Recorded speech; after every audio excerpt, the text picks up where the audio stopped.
could be a really good opportunity. Through the mayor, if I might respond. One Sure. of the pieces of feedback that we received at the first public open house was the idea of a P4 partnership, and that there might be the potential through the operations and management plan phase of this project to determine funding from alternate sources, and that perhaps there would be a lease arrangement revenue generation model where someone else is paying for and managing the improvements on the land. Yeah, Councillor Patton. Thank you, Worship. I need to thank Councillor Betts. She brought up the great point is these are taxpayer dollars. And it seems that we're really good at creating these plans and coming up with all these these plans on spending a lot of money. The problem is we don't have a lot of money to spend. And thank you, Fiona, in regards to the P4. I think there has to be partnerships with the district as we move forward with this, because we are based with limited funds, and I really think that this could get awful expensive. Thank you. Councillor Van Elfen. Thank you, Mr. Mayor. I appreciate what Councillor Betts, what she's thinking there. It's very interesting and is definitely worth some investigating. Looking at both plans, both concepts, I still having a difficult time wrapping my head around where the music venue is. If we improve the equestrian area, that could be utilized as a music venue in itself. Because to have both at one time, I can't see that happening personally.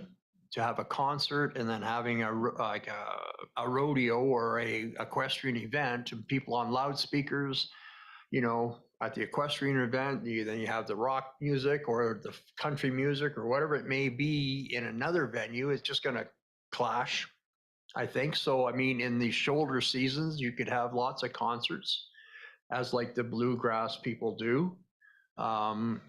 So you concentrate more on the equestrian area, more bleachers, more what have you, and then you could have your music venues there.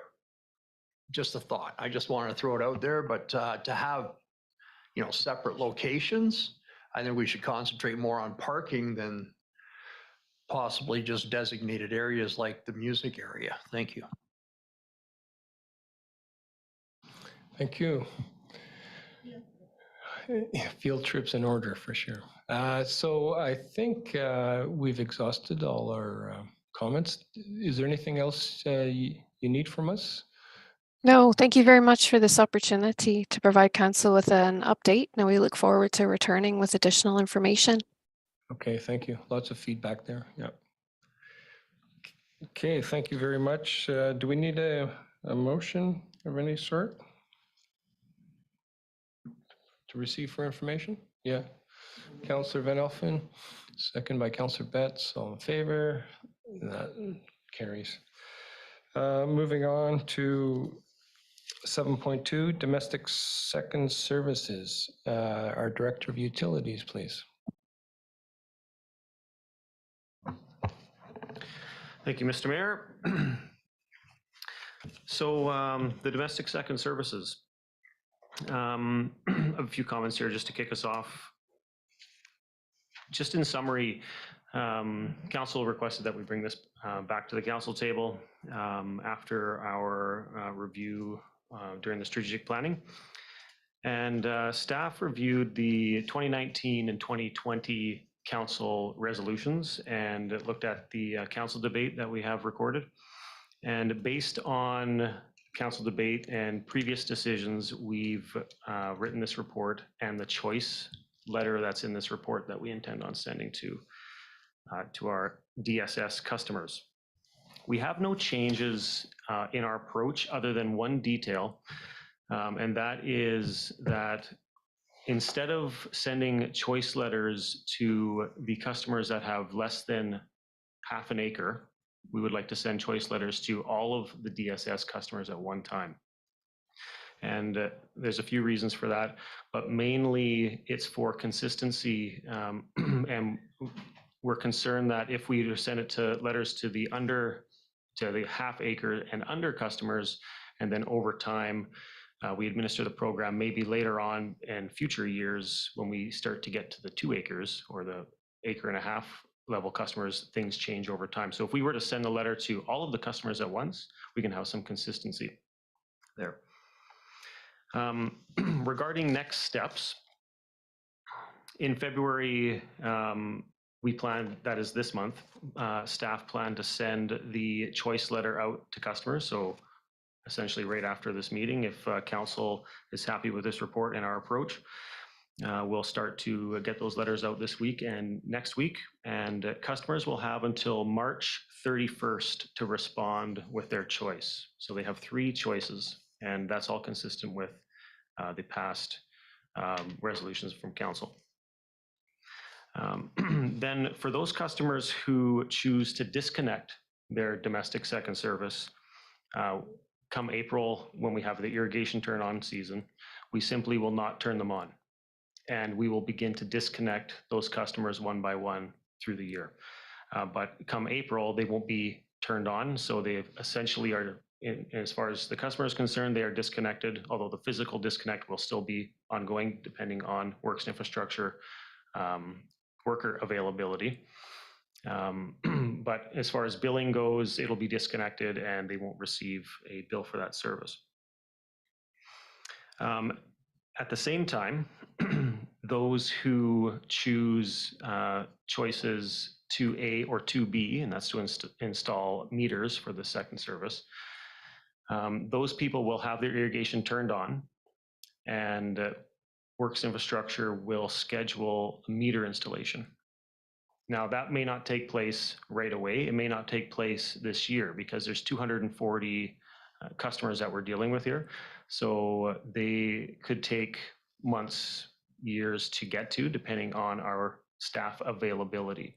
So we don't know the exact number of customers that are going to choose a meter. If it's 250 customers, it could take some time to install 250 meters. And the works infrastructure team will be scheduling that as time allows.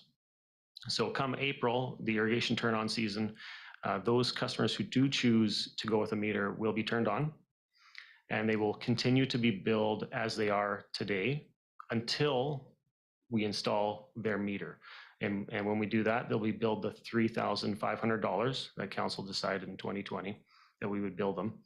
And their metering and their utility billing will change to a metered domestic service unless they have farm status.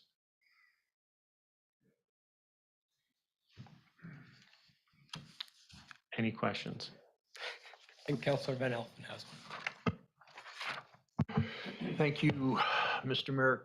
Through to our, through to Jeremy. Farm status means nothing because farm status comes and goes. One year I can have farm status, next year I could not have made my allocation dollar-wise and lose my farm status. So farm status should have nothing to play. It should be on zoning. Is my land in the ALR or is my land not in the ALR? There's a lot of small holdings that are in the ALR and there's a lot of small holdings that aren't. So that should play into it somewhere. The other thing too, you're saying second meter, is that, so they're gonna have a domestic meter in their home and then another meter? 2 meters, or are we gonna be able to incorporate it all into 1 meter because they're gonna be paying all domestic rate, correct? Thank you, Councillor Van Elfen. Through the mayor, following previous council direction, there are 3 choices, and this all stems from the Water Committee's recommendations, which council accepted. The first choice for the customer is to just simply disconnect. Mm-hmm. The second choice is to have a pit meter installed on their domestic second service, which would mean they have 2 meters. One would be their domestic service, which is their home service, and the other would be their domestic second service metered, and they would be moved to the domestic charging through utility billing, the domestic utility billing.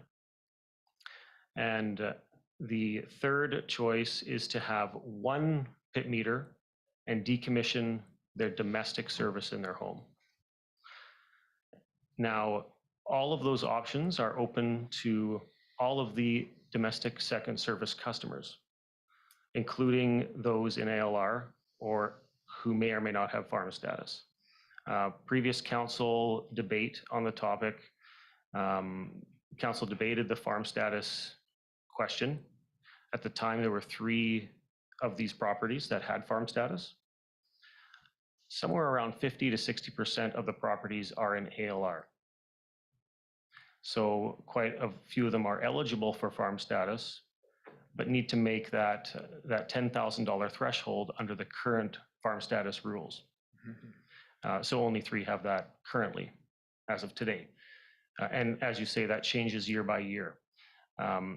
But the way the program is set up right now, or the way we plan to move forward with it, of course, and as I said, based on previous council direction, is that if you were to achieve farm status, and our water bylaw supports this, if you have farm status, you are eligible for agricultural water.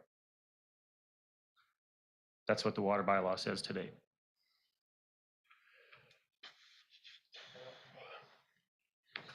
Sorry, left my mic on, I apologize. So out in, let's say Garnet Valley, that is service from Garnet Valley Dam, that we have 2 systems. We get our domestic water from our treatment facility and our irrigation water from Garnet Valley Dam. What you're proposing then is to give them all domestic water from our treatment facility and not from Garnet Valley Dam? Should we not be giving them, because it's irrigation water, should it not come from the dam and not from treated?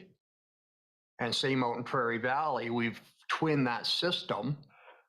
So if we got people with second services, then that second service should be coming off irrigation, of untreated water, not treated water, if possible, where possible, because we're just going to be putting, there's trying to take stress off our water treatment plant.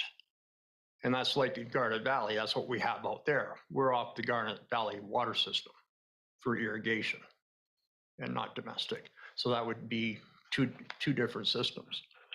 Thank you. Okay, Mr. Mayor, I can expand on that a little bit. So if the customer is in that situation, they will likely select 2 meters. And their domestic second service will be billed, unless they have farm status, will be billed at the domestic rate. So they'll have essentially 2 domestic services. One will be untreated water, but is still charged at the domestic rate. Now, economically, pit meter versus a blue box, what's more economical for the district and for the taxpayer? Would a blue box not be simpler? Something that the city still shuts it off after the irrigation season's over, and then fires it up come springtime when irrigation season starts. But I'm just thinking economics wise, like, is it going to be better off for the district? And could we get more done quicker than versus pit meters? Thank you, Councillor. Through the mayor, and Director Mitchell can expand on this if you'd like.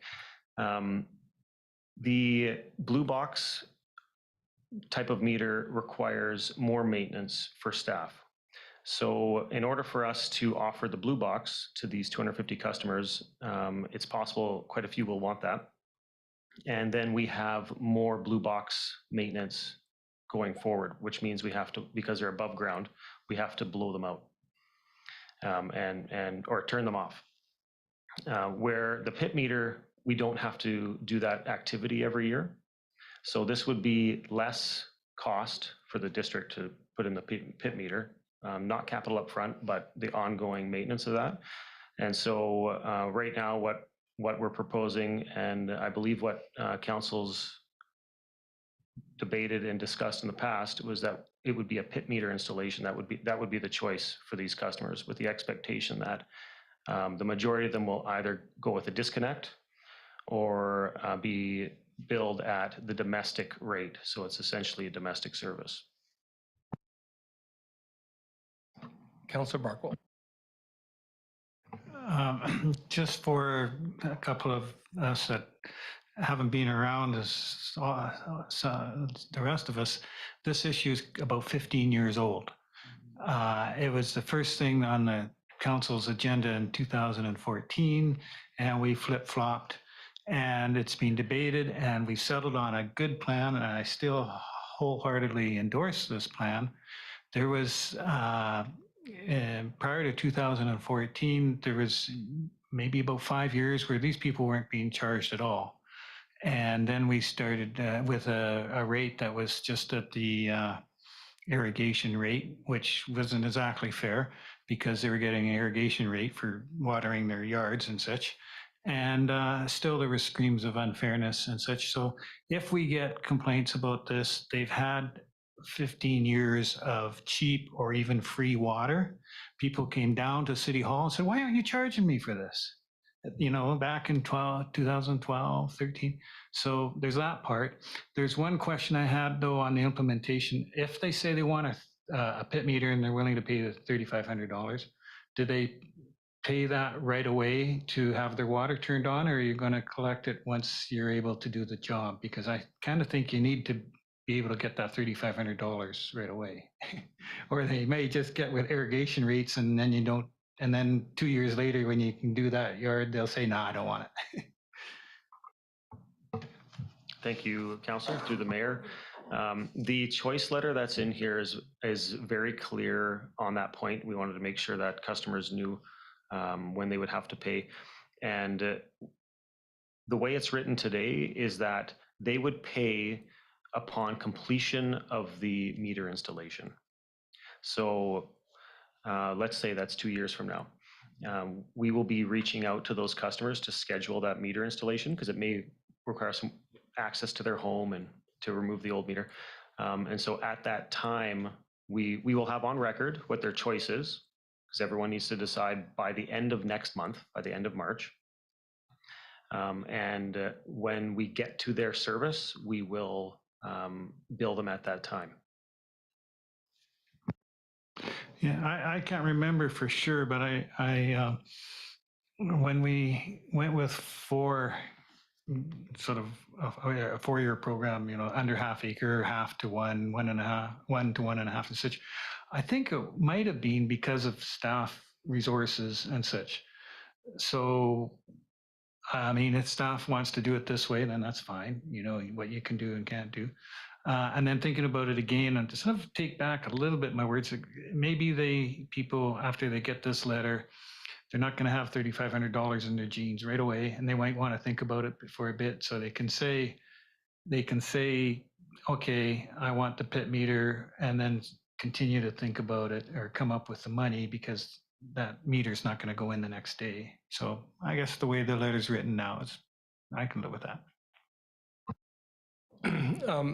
But on, you know, I think the intent of that, the last motion to investigate property owners paying through a municipal tax was the idea that 3,500 in one shot is a lot for a lot of people.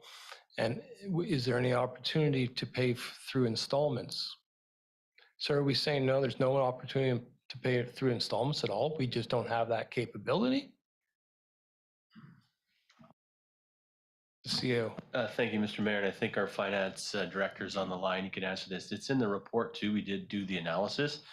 It's not impossible to do up a parcel tax this kind. It's extremely difficult and it'd be changing constantly. So I don't know, Dave, if you want to talk about your rationale there to avoid a parcel tax option for payment. But just before we get to Dave, but a parcel tax the only option? You can't just deduct it from their water bills? Dave, you want to speak to that?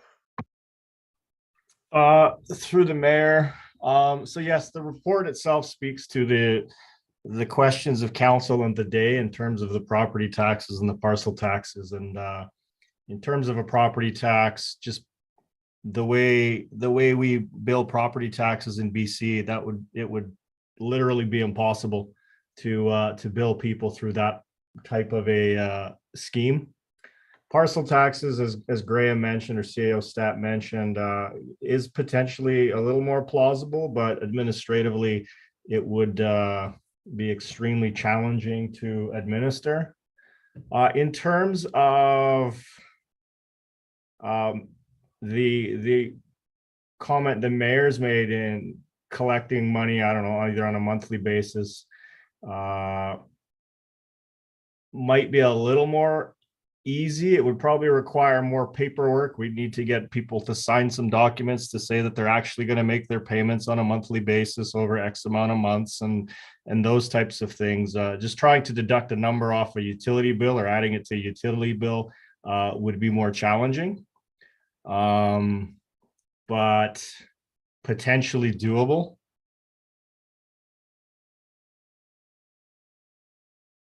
I don't know if that answers the question, but Not really. Councillor Patton, then Councillor Van Elfen. Thank you, Worship. I want to thank Councillor Barkwell for bringing up the half acre, 3/4 acre, 1 acre, because when we talked about that, that was exactly the steps we were going to take. And again, I believe it was in regards to staff time. But I do, and at the same time, we talked about the cost to somebody at that was at a half acre, and the cost it would to do a single meter at the house, which was the price was really high. So I kind of like this with the pit meter being involved, and I like the 3 options that you've done. And I'm okay with sending out the 200 letters or whatever it is to all affected properties, because as Councillor Barkwell did indicate, we have had some residents within the district have had a great benefit over a lot others, where the others have been covering their costs over the years. So I think I'll be in support of this. Thank you. A question through our Director of Finance, if I may. The ability to tax this over X amount of years, don't we do that now with like sewer? On a, let's say a sewer hookup, I can finance that over X amount of years, and then eventually when it's paid for, it drops off my taxation roll. Why can we not do the same with this?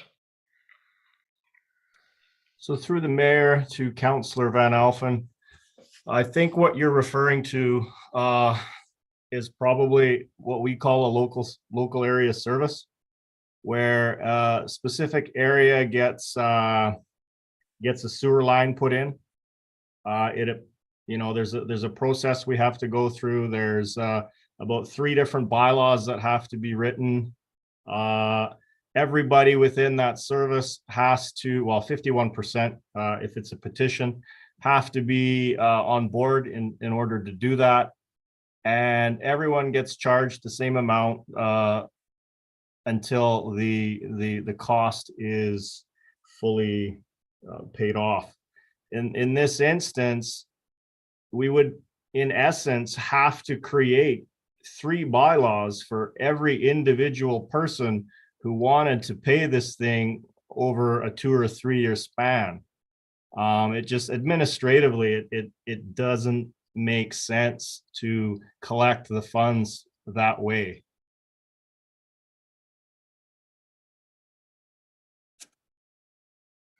Councillor Pick. I appreciate the discussion and the clarification, because things have changed over time. And when you haven't been on council for a long time, or as Councillor Betts, you haven't been on council at all, it's very good to understand the root of the discussion and the problem. We're not bankers. I don't think we should get into that. People do have to decide how they're going to pay for things. It is a fair amount of money. I'm wondering, at $3,500, that's the cost now. Is it likely to increase, and therefore we absorb whatever that increase is? One point I remember some discussion about we may be buying some of those pumps that are meters, rather than we would have them available to put in. So I don't know if we have a backlog we can use or whatever. Thank you, Councillor. That's a great question. Through the mayor, this $3,500 is the same amount that council debated and passed a resolution for in 2020. If you refer to that council meeting YouTube video, you'll see that council passed a number of different dollar values across back and forth, and I believe there was 3 or 4 resolutions that failed in coming to $3,500. So we staff have written a $3,500 into this and left it at that. It's likely to cost the district more than that per installation, but that was the case back in 2020 as well. So that's the history there.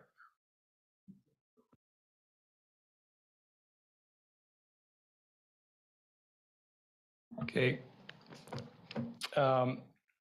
I'll ask someone to bring forward a motion in a moment. I think we need to maybe take another look at this letter just to make it really clear to people that, you know, they're going to have to pay $3,500,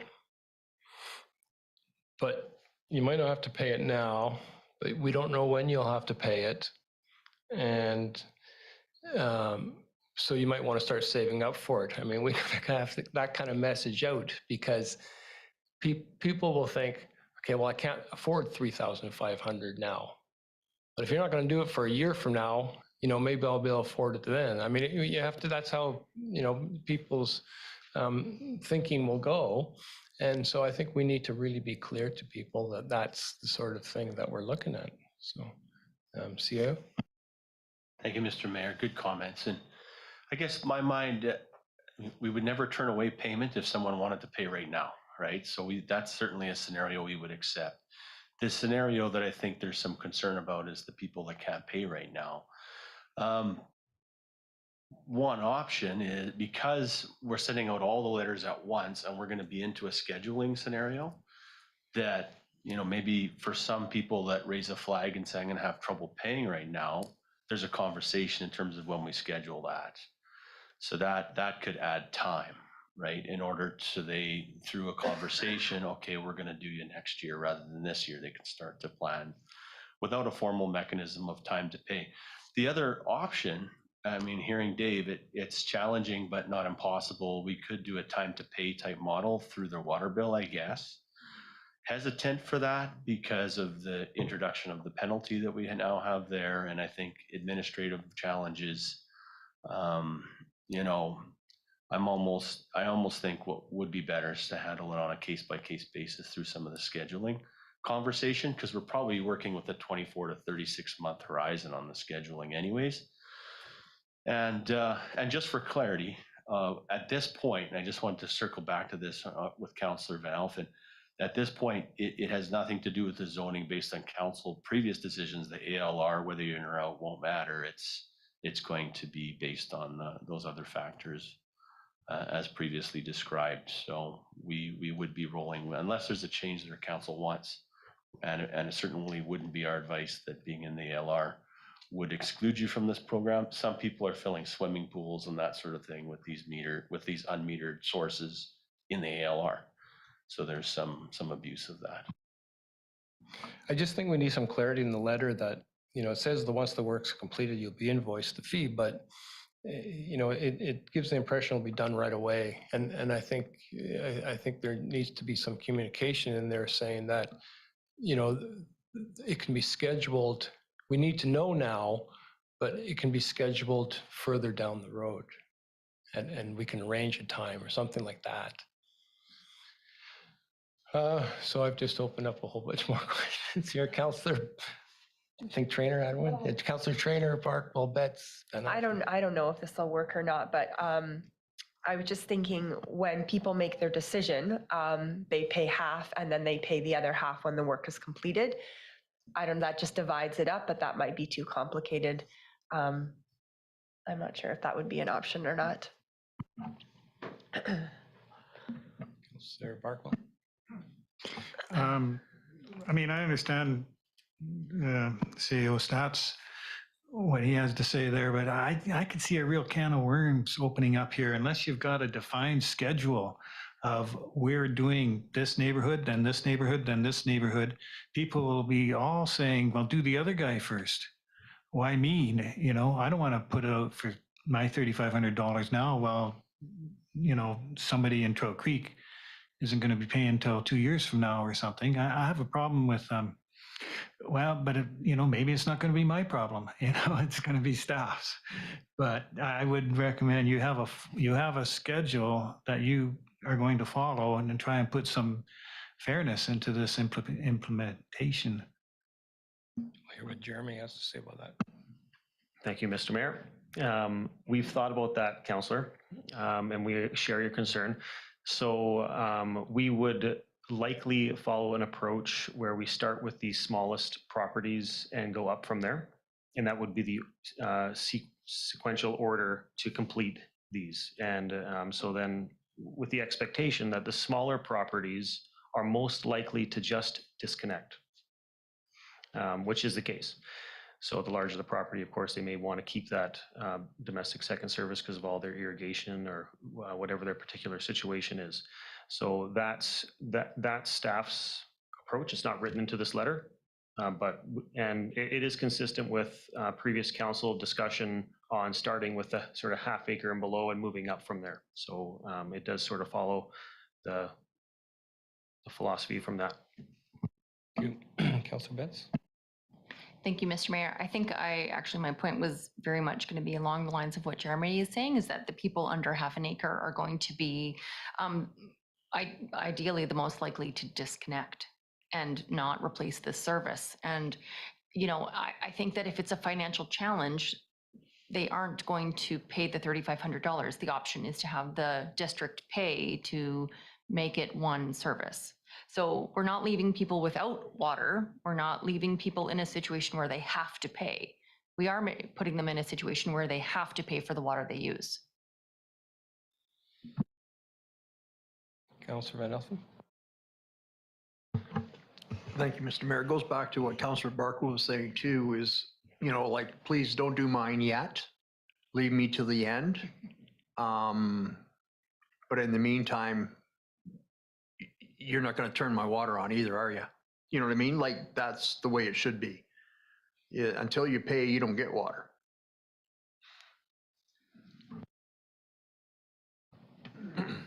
Thank you, Councillor. Through the mayor, just to be really clear about that. So if they choose to disconnect, we're not going to turn them on in April. And there's no cost to them. And we will start scheduling the physical disconnection of that water pipe. And those will likely be first based on lot size. But if they do choose option 2, A or B, to install a meter, then they will pay once the meter is installed, and we bill them for that. So there's a period of time where they're paying nothing, and they're still on the current system where they have a domestic second service, and they're billed between $70 and $400, depending on your lot size, that one-time fee per year. They will still be on that system until we schedule their meter installation, at which time they will either move to a domestic cost for water or an agricultural cost for water if they have farm status. We can't really cut them off if they've agreed to have a meter, and we haven't been able to get to them yet. So. Okay, so one thing I do know about all these properties are so different. I've visited quite a few of them, and not one is like the other, and that's what's always made this complicated. And we're going to hear about it from some of them for sure. So, would someone like to bring a motion forward? Councillor Peak. I'll bring the motion forward as put in the resolution. Okay, do I have a seconder for that? Councillor Barkwell. Any further discussion on the motion? I'll call the question. All in favor? None opposed? That carries. We'll take a 10-minute break. Does that work? Sure. Okay. See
Okay, welcome back. So we have the Emergency Support Services Joint Grant Application, and I'll ask Fire Chief Robinson to come up, please.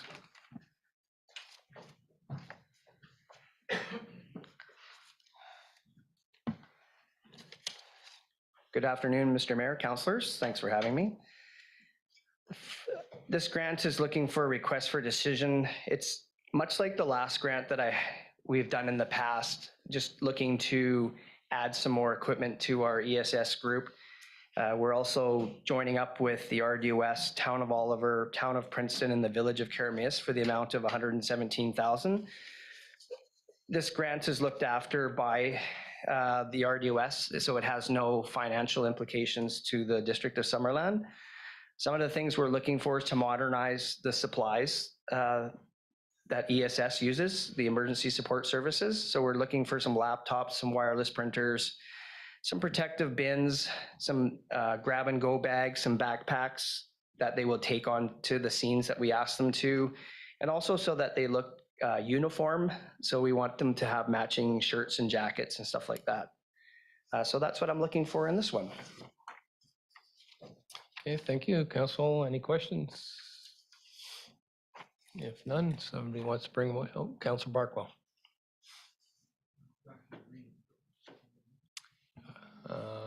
Councilor Peak. Okay, yeah. This is my opportunity to ask a question I just thought of this morning. Does an emergency support services would include, like, if a mountain biker crashes on Conkle, who does that rescue? Because there's a lot of mountain bikers and they crash a lot, and it's going to be a big issue. Thank you, Councillor, through the mayor. That would be, we would attend that as well as search and rescue would do that call. And us as well. The ESS is more for like forest fires, people who are displaced from their homes, they look after them.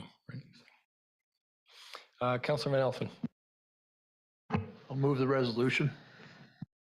Thank you. Do we have seconders? Councilor Peak. Any discussion? All in favor?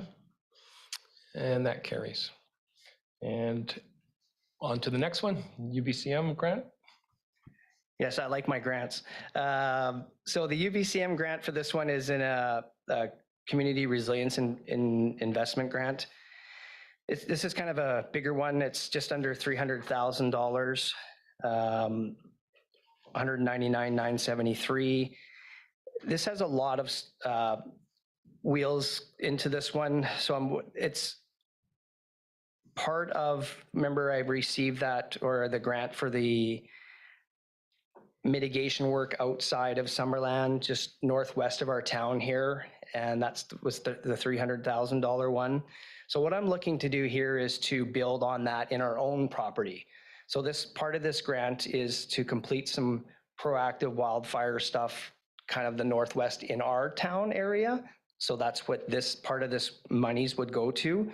Also, it'd be part of fire smarting more in the community, as well as some opportunity for our firefighters to go and train outside of Summerland and experience some other areas of our province. So it'd be down in Vancouver, there's some training available, and Kamloops and in Kelowna. So we wouldn't have to pay for that. It would be the UBCM people helping us fund this. So this is, again, it's another grant that's 100% funded.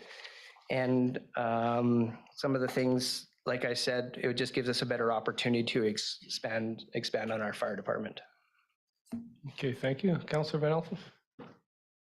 Thank you. Just a question, if I may. So northwest, are you talking west of Garnet Valley Lake?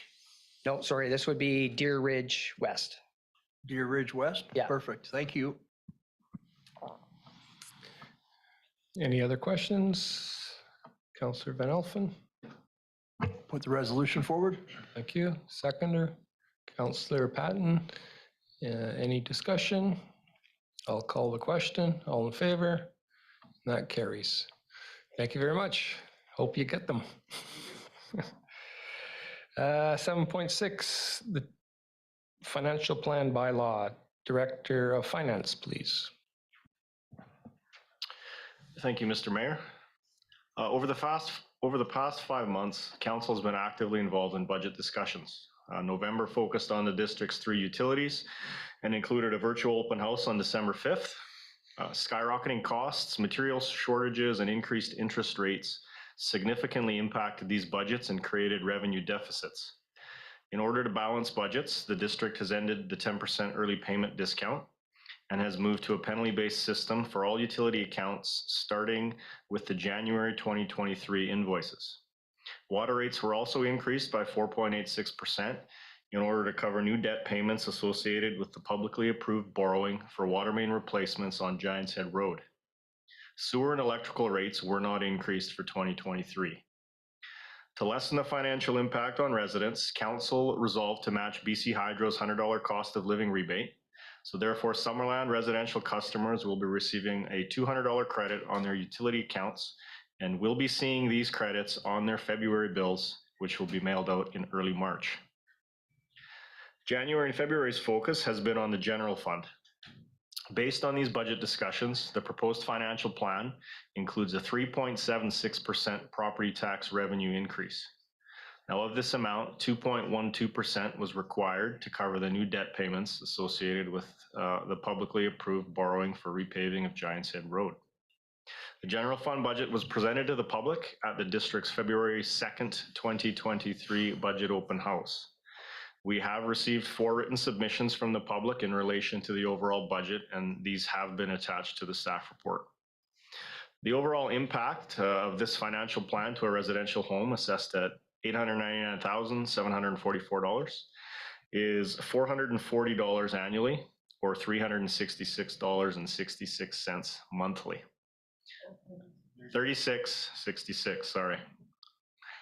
It's broken down on the annual basis, $65 for property taxes, $22 for garbage, $138 for water, $44 for sewer, and $171 for electric. With the public engagement component now complete, the district's 2023 to 2027 financial plan bylaw is now ready to be considered for council for first 3 readings. Thank you. Okay, thank you. Council, any questions? Comments? Councillor Peak. I was very pleased at our treasurer's presentation to the people that came out on the evening of the public hearing or the public house. And I found that a lot of people thereafter were saying that they found it clear and useful. So I want to thank you for the work that was done by your staff and yourself towards that being happening. Thank you. Yep, it was a very good open house. No comments? Does somebody want to bring forward the motion? Councillor Patton, Councillor Peak. Any further discussion? So it'll be adopted next meeting. So there it is. Yeah. Okay. I'll call the question. All in favor? And none opposed. That carries. Climate Action Fund policy. Our sustainability coordinator.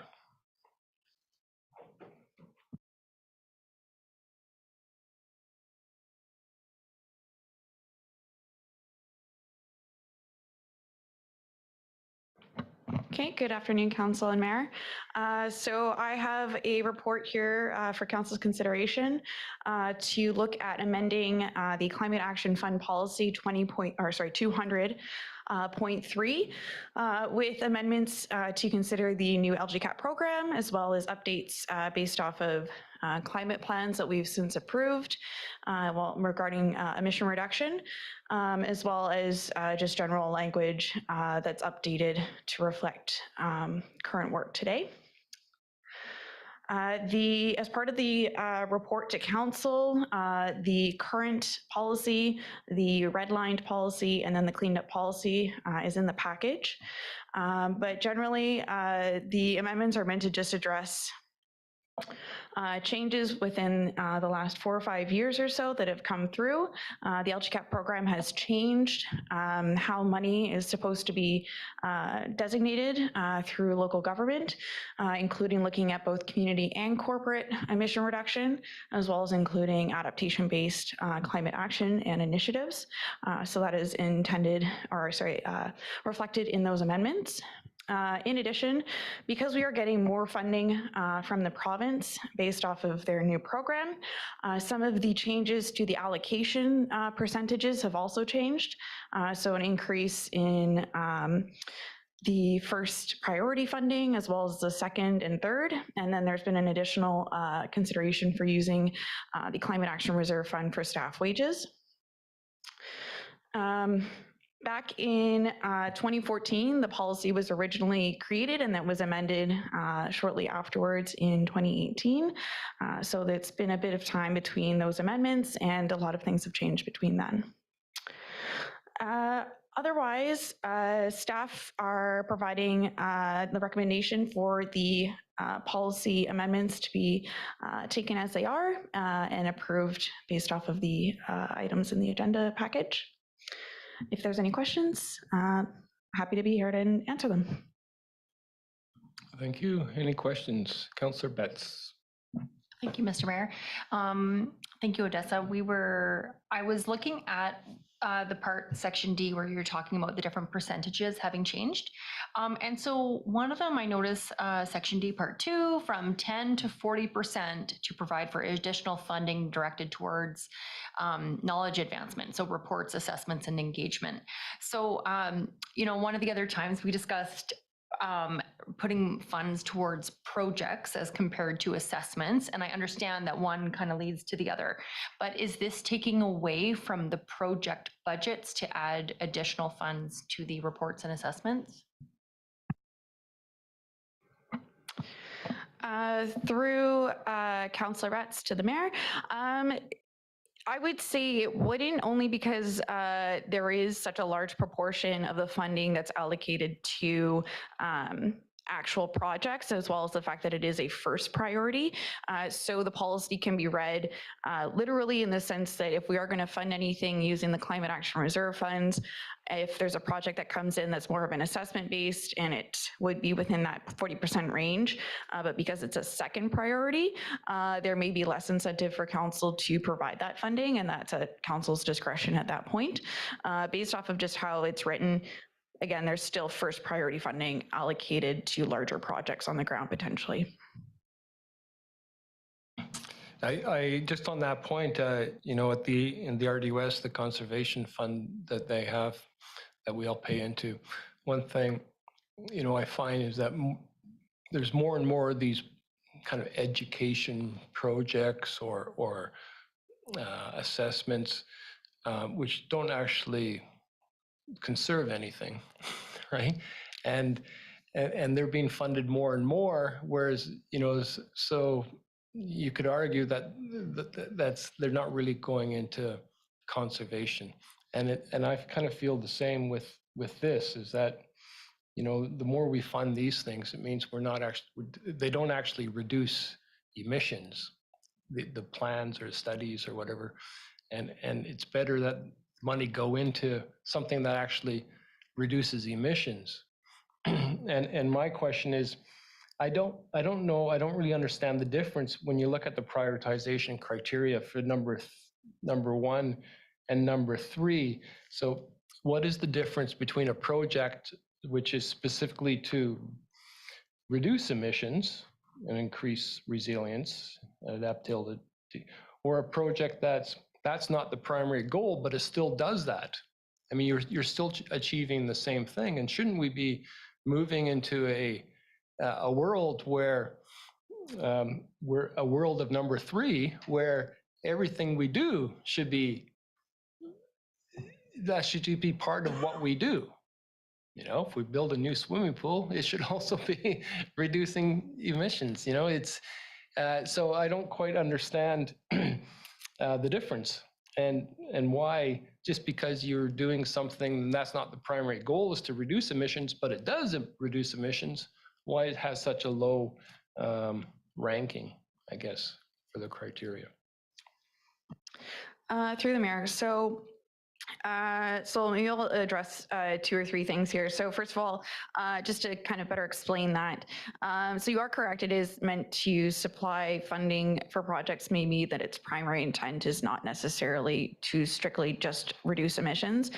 We've had projects in the past that have been, their primary focus is we need to reduce emissions or we need to address our energy efficiency in the building. And so that's the primary focus. And so the secondary so this particular section would be more on a project that maybe has secondary benefits that would allow us to reduce emissions. And maybe if we need to top up a project with some extra funding and there's a way to kind of look at it and say, hey, is there actual emission reduction? Is there adaptation components to this? It could potentially fall into that scope. But it definitely wouldn't be one that is its primary reason is to reduce emissions or to look at adaptation. Every project for sure, I totally agree, definitely has some underlying components to it. But I think that's where it is. It kind of fills the gap on some projects that may not have that bigger punch to it. With that being said, these are sections that were found in the previous policy. So if council feels that these sections outside of the staff wages, that one is new, don't really reflect what you guys are hoping to get out of this policy or even get out of the funding, definitely you guys can amend it and provide a recommendation for changing it, removing it completely if you want, and just focus on the first main 2 priorities and then keeping the rest. But it is definitely your final call and your final say for how this policy is used and written. I guess it would just be good to hear perhaps the rationale for the 80-40-20 split. Through the mayor. So the first one there, the only thing that's really changed is it went from a minimum to a maximum though. So that one has stayed the same since the original policy was developed. So the 80% I think is just meant to, again, show that it is a first priority, that if a project really does have a big hit to our emissions or to our adaptation now in this case of how the funding should be allocated, then we can allocate a lot more to it and make that as our first priority, because that is meant to reflect as well council's goals and objectives with this funding and how it's used. For the remainder of them, those were, again, previously in the policy, and the increases are meant to just reflect an increase in funding that we do have and the opportunity to maybe fund or provide larger projects under that. Again, costs have increased over the years. It's best to kind of reflect that as well based off of the times that we're in right now. But again, it is flexible. If council feels like they want to maintain those 10% for section D, part 2 and 3, we can change that back, but it was just meant to reflect changing costs and changing in the amount of money that we're getting from the province as well. Anybody else? Councillor Peak. I appreciate the discussion because somehow I thought this was something that was handed down to us, not something we wrote ourselves. And then we're looking at how we might parse it after the fact. And so I appreciate the fact that costs can be greater for certain things in the future. This recommendation is coming through your analysis of this. So you stand behind the opportunity to change these up to these proportions, looking at the work that we've done in the past and the cost thereof? Nope. Through Councillor Peak to the mayor.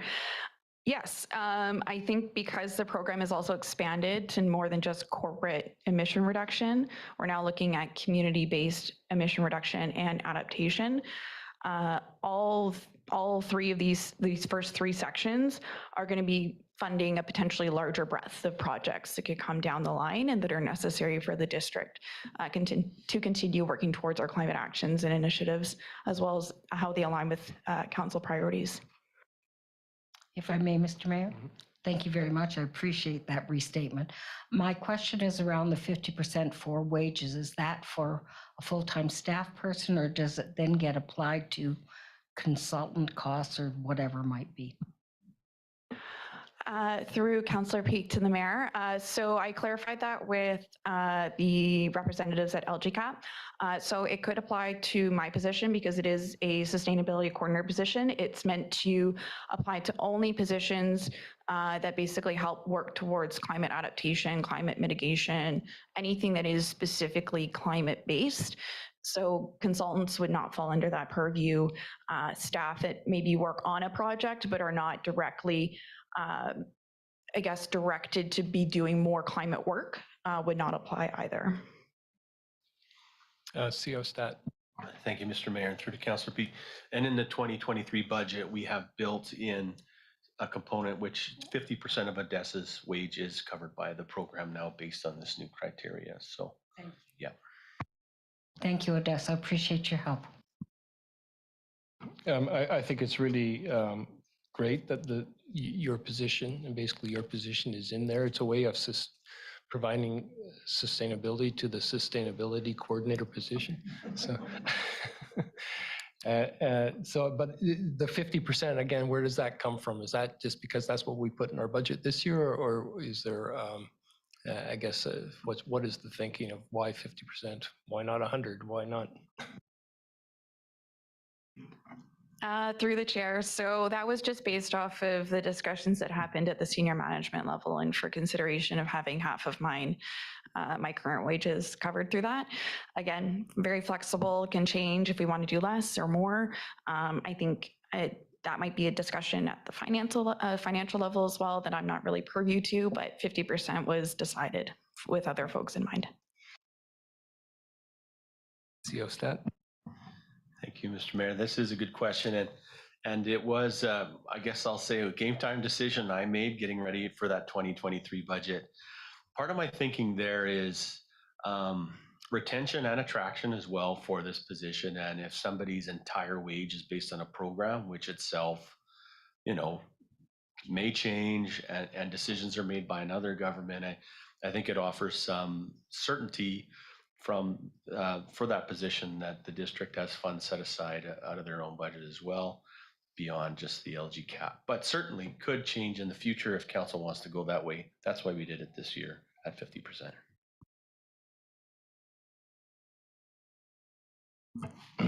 Okay, any other questions? Somebody like to bring forward a motion? Councillor Peak? Okay, seconder? Councillor Patton, any discussion? I'll call a question. All in favor? That carries. Unopposed. Thank you, Odessa. 7.8, SILGA resolutions. Corporate officer. Thank you, Mayor Holmes. So before council's consideration of a resolution to be brought forward at the 2023 SILGA convention, resolutions must be endorsed by council and submitted by Friday, February 24th, 2023. And as Mayor Holmes, you submitted this resolution. I'll ask that you provide background to council. Well, the background is the latest responses we've got from our grant applications. And any of us who've been around for a while, how many times have we seen that we meet all the criteria for the grants. Everything is great with our project. Nothing wrong with it. The only problem is that the program has been heavily oversubscribed. And I just think we need to send a message saying, well, it wastes time and money for us to prepare these applications. And if we have absolutely no chance of getting in the first place, why do we do it? So either provide and I'm sure it must waste time for the province too, having to review all these applications, which they know they're not going to give money to. So,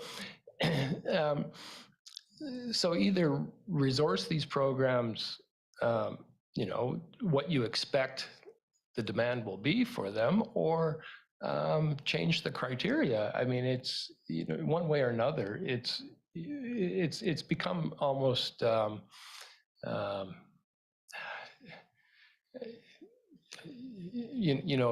It's just a poor excuse that the program's been oversubscribed. Great project, love what you're planning to do, but sorry, it's been oversubscribed.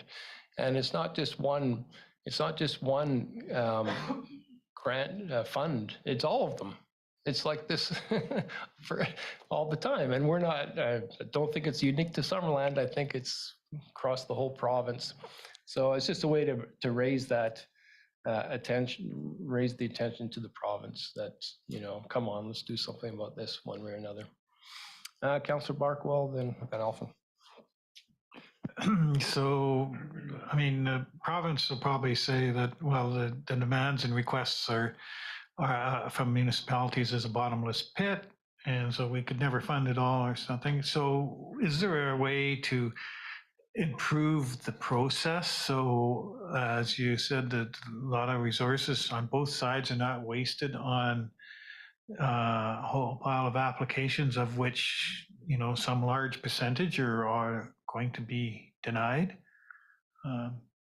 And I wonder if some thought should be given to an alternative process. Well, I guess the latest announcement would be one way, but you know, that's certainly encouraging. Councillor Van Alphen.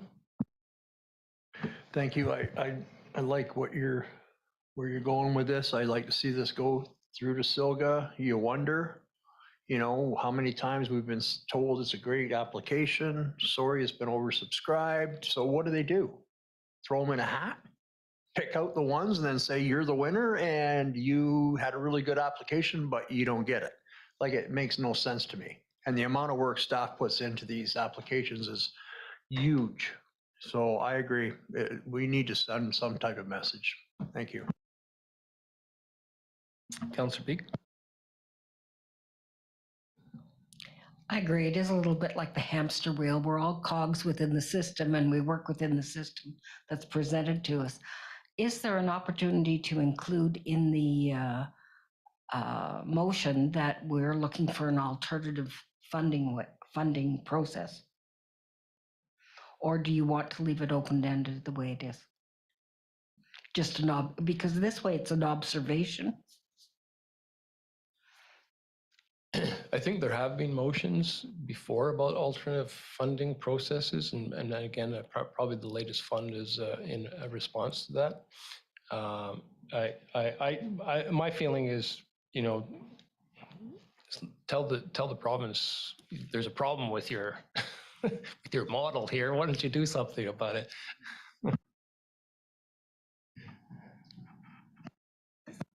I'm happy to wordsmith it if anybody wants to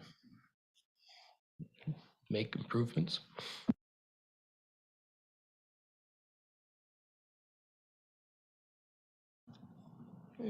Councillor Barkwell.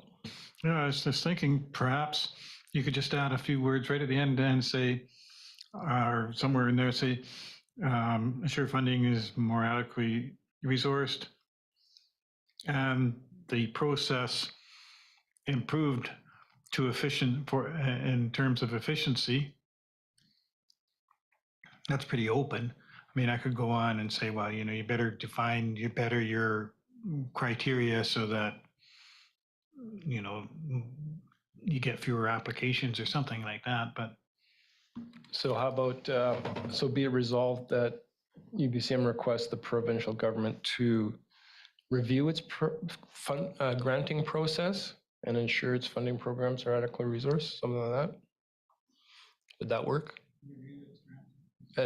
Yeah, review its granting process. Review, and I think we want to improve efficiency. Okay. With a view to improving the efficiency. Yeah.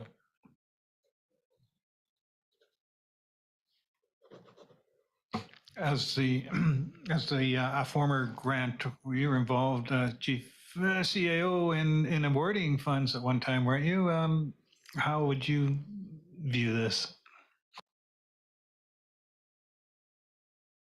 It's all a matter of perspective, right? Through the mayor. What's one person would say the glass is half empty, the other person says the glass is half full. Maybe a third person says the glass is too big. In this case, the problem is too big, the need is too big, right? So just add money. I think this my own view, I think this is a good resolution. I think it's good to raise the profile of the need. And that sometimes it does mean you need to augment the pot of a program that's otherwise demonstrating good success. So, I think there's value there. I think if we leave it too broad, it allows them that there's enough hole in the fence they can kind of jump through it there to say, yeah, sure, we'll review the program for efficiencies. Yeah, we'll get right on that, and kind of maybe that could be interpreted too, that we want to see more projects funded at lesser amount, and spread it around more, in some cases to our detriment, because we've actually been able to hit above our weight a little bit in some of those programs. So it's nice to get the big chunk of change when we're successful. I think the real problem is they need to add money to the program itself, which allows that line to drop lower on the list. Where often when we do the discussions after, we're told that we're very close to being funded, but in that second grouping. And then sometimes they come later with funding, like they did on the washrooms down at the Peach Orchard. They came back later and said, actually, someone else dropped out, and so you're the next on the list. And so if they just had more money, I think we'd be more successful ourselves.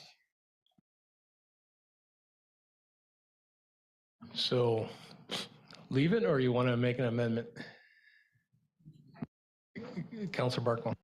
I don't know. You made some notes where you're going to change it. I'm just thinking, how often have they heard we need more money, right? I mean, that's just, that's going to fall on deaf ears.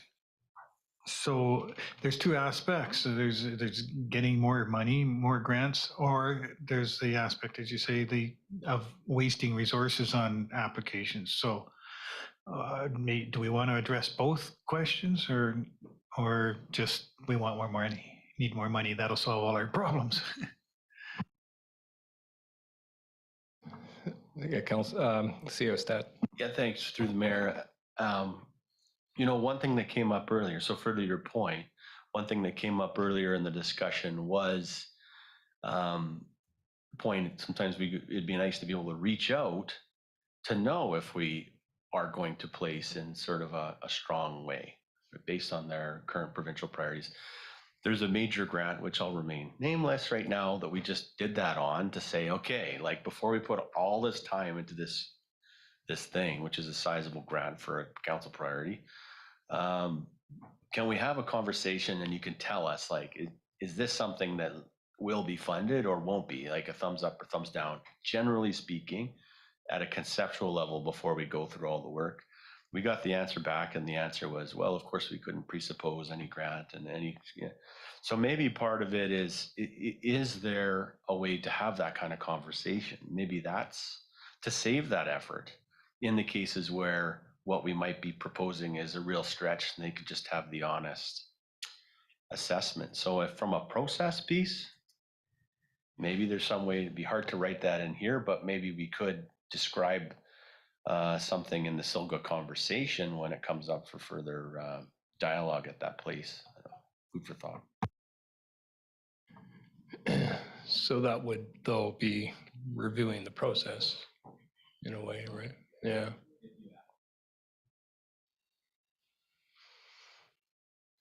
Okay, so how about be it resolved that UBCM requests the provincial government to review the granting process to improve efficiency and ensure its funding programs are adequately resourced so that shared objectives can be realized. Would that work? Yeah, okay. Corporate officer, did you get that? Yep. Okay, if somebody would like to bring that forward. Councillor Barkwell, second Councillor Van Elfen. Any further discussion? And I'll call the question. All in favor? And that carries. Albeit Silga to speak about it, and if anybody else wants to jump up with the mic to speak in favor of it, that'd be great too. Next item, no bylaws for adoption, no items removed, public comment opportunity. Anybody? Nobody on the line, corporate officer? No. And so if I could have a resolution to close the meeting to the public for sections in accordance to sections 90.1C, G, and 90.2B of the Community Charter. Councillor Betts, Councillor Patton, all in favor? And that carries. We're going to close. Thank you.